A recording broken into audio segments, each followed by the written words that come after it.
Ashabul Kahfi itu tidur di goa karena dipaksa nyembah rajanya mengaku Tuhan. Mereka melarikan diri, tidur di goa, tidur 300 tahun Masehi atau ditambah 309 tahun Hijriah. Tidur, nggak makan, nggak minum. Siapa yang ngasih makan? Allah. Lewat apa? Lewat udara. Bernapas, dari situ Allah kirim makanan, dari situ Allah kirim minuman. Rabbul Alamin, Tuhan semesta alam yang maha perkasa, maha mengatur alam semesta. Bayangin itu, dan itu terjadi lagi nanti. Umat Islam di akhir zaman akan jumpa dengan Dajjal. Dajjal ini sakti lah pula, batu dia pegang jadi emas. Manusia minta harta kecil sama dia, apa aja mau dikasih. Semua makanan dia kuasai, minuman dia kuasai. Hari pertama Dajjal turun di Iran, di kota Isfahan. Hari pertama, ini hadis Bukhari. Hari pertama Dajjal turun di Isfahan di Iran. Jadi orang ini mendukung Dajjal ini. Ya, orang-orang Syiah ini mendukung Dajjal. Di situ turunnya Dajjal. Hari pertama dia turun 70.000 ulama sesat ikut Dajjal. Hari pertama Dajjal turun 70.000 ulama sesat ikut Dajjal. Dajjal gak lama, cuma 40 hari. Kan lama-lama, cuma 40 hari. Ketemu Nabi Isa, dipancung lehernya, mati. Cuma Nabi Isa yang bisa membunuh dia. Nabi Isa sekarang di langit ke-6 akan turun. Ada 41 hadis sahih mendukung itu. Tidak ada yang bisa membunuh Dajjal kecuali Nabi Isa. Satu hari Nabi Muhammad ketemu Dajjal lagi tidur di kebun korma. Kata Nabi, dia tunjuk orang tidur kayak Ibnu Sayyad, kata sahabat, model-modelnya. Siapa itu? Kata Umar bin Khattab. Dajjal. Cabut Nabi pedang. Bawa dicabut Umar bin Khattab pedang. Dia aku pancung. Gak bisa, kata Nabi. Yang bisa bunuh dia Ibnu Maryam, anaknya Siti Maryam alaihis. Gak bisa. Nanti Nabi Isa datang pancung bunuh. 40 hari itu kata Nabi penderitaan atas umat Islam yang sangat pada puncak. Sebab makanan dipegang Dajjal semua, minuman pegang Dajjal. Siapa mau makan mau minum harus menyembah Dajjal. Satu orang anak muda yang beriman jumpa Dajjal, kata Dajjal, aku Tuhan. Anak muda ini bilang, tahu, aku Tuhan. Apa yang kau minta aku beri. Mana ada Tuhan matanya cemeh. Dajjal kan matanya udah. Mana ada Tuhan matanya cemeh. Dipancung sama Dajjal, mati anak mudanya. Udah mati dihidupkan sama Dajjal. Nah, kamu tadi mati udah saya pancung, sekarang saya hidupkan. Percaya nggak kamu saya Tuhan? Ketawa anak muda nih. Makin yakin aku kau bukan Tuhan, kau Dajjal. Dipancung sekali lagi, nggak mati lagi. Dan makanan diambil Dajjal, minuman diambil Dajjal. Sehingga kata Nabi pada saat itu istri dan anak-anakmu ikat. Karena nanti kalau anakmu kelaparan berapa hari nggak makan nggak minum, dia akan jerit-jerit nangis-nangis. Istrimu nggak tega, pasti istrimu akan pergi jumpa Dajjal minta makan demi anaknya. Waduh, kalau terjadi itu saya terpaksa ikat istri saya itu. Anak cucu ikat semua. Yang bertahan orang beriman yang laki-laki. Perempuan nggak tega lihat anaknya kelojotan kelaparan itu, dia akan jumpa Dajjal. Nah, makanya istri, anak, cucu ikat. Hanya 40 hari. Apa yang terjadi? Orang-orang beriman pergi ke gunung-gunung, ke goa-goa, menghindar dari Dajjal. Mereka hanya makan zikir, ya. Subhanallah walhamdulillah wala ilaha illallah wallahu akbar wala haula wala quwata illa billahil aliyil azim. Allah beri makan lewat napas, sebagaimana Allah beri makan Sahibul Kahfi 300 tahun lewat napas. Saya tercenung ketika Dajjal turun satu hari pertama 70.000 ulama sesat. Gak heran sih, karena baru-baru ini ada bencong ceramah aja, ribuan orang seneng ketawa. Aduh mak, sama bencong aja kalah, apalagi sama Dajjal.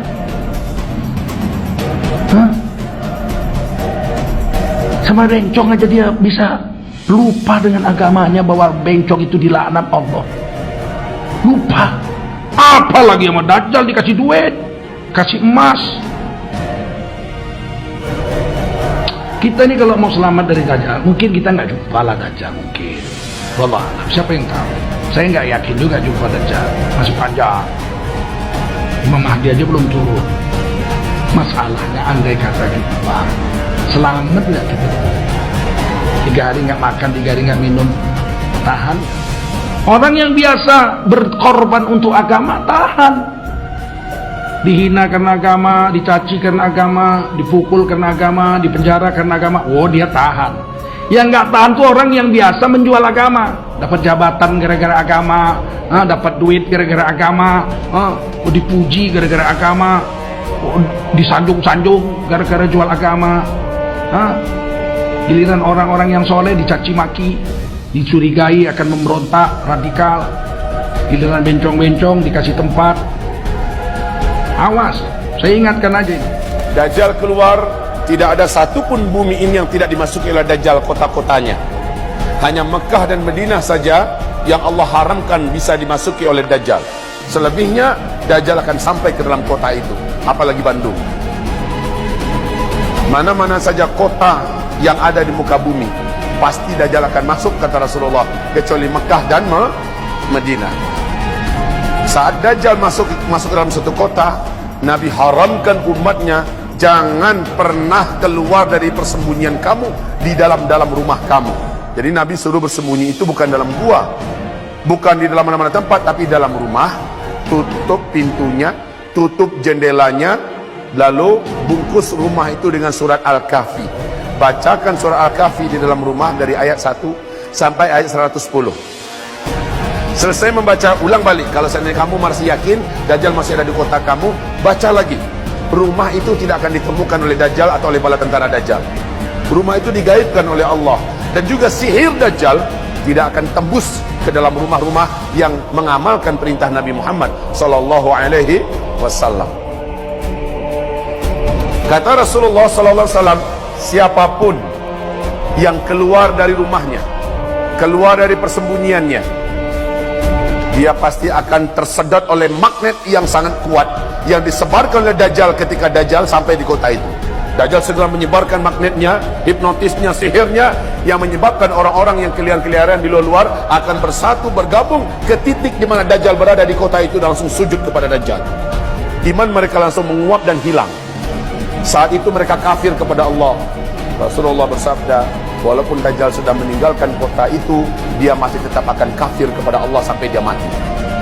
Berarti siapapun yang beriman kepada Dajjal, kafir kepada Allah, ketika Dajjal sampai ke kotanya, maka sampai mati orangnya akan tetap kafir. Dan dia akan menjadi penghuni neraka Jahannam, kekal di dalamnya selama-lamanya. Nabi haramkan, jangan pernah kamu keluar, jangan pernah kamu bertemu dengan Dajjal. Hai kaum laki-laki, kata Rasulullah, selamatkan istri-istri kamu, selamatkan ibu, bibi, anak-anak perempuan kamu, saudara-saudara perempuan kamu, tarik mereka ke dalam rumah, ikat mereka di dalam rumah. Sampai begitu Nabi perintahkan. Kenapa? Karena Rasulullah SAW menyebutkan bahwa manusia yang terbanyak mengikuti Dajjal dari umatku adalah kaum wanita.